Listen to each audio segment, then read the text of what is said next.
এই দাঁড়া দাঁড়া দাঁড়া দাঁড়া, এই তুমি ইয়ের ইয়ে না? ঠিক ধরেছেন কাকু, আমি না ইয়ে। আরে জু, তুমি ওই পরিতোষের মেয়ে তো? হ্যাঁ জেঠু। এই থাক থাক থাক থাক, কত বড় হয়ে গেছে। হ্যাঁ হ্যাঁ কি করবো জেঠু, বড় হওয়া ছাড়া তো আর কোনো অপশন ছিল না। হ্যাঁ, তা ভালো। আপনি ভালো আছেন? আছে এই একরকম, দেখতেই পাচ্ছ তো বয়স হচ্ছে। আমরা বেঁচে থাকতে থাকতে তোমাদের বিয়েগুলো যদি দেখে যেতে পারি তাহলে। এখন তো বিয়েটা করবো না জেঠু, ইউপিএসসি প্রিপারেশন নিচ্ছি, বড় কিছু ভাবছি আর কি। ওসব করে কোনো লাভ হবে না ভাইজি আমার। বিয়ে থা করো, সংসার করো। এই তো আমার মেয়েটারও বিয়ে দিয়ে দিলুম গত বছর। আর একটু পড়ালে পারতেন জেঠু, সেই তো 5 টাকার জন্য বরের কাছে হাত পাততে হবে। সেটাই তো নিয়ম।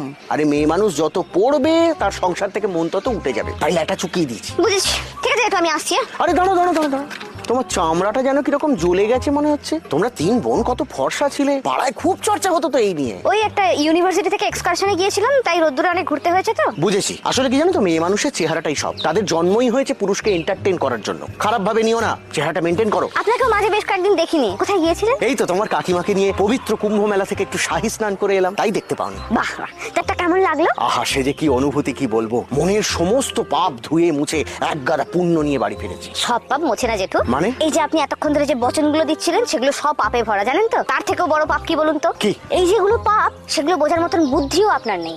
আসি তাহলে।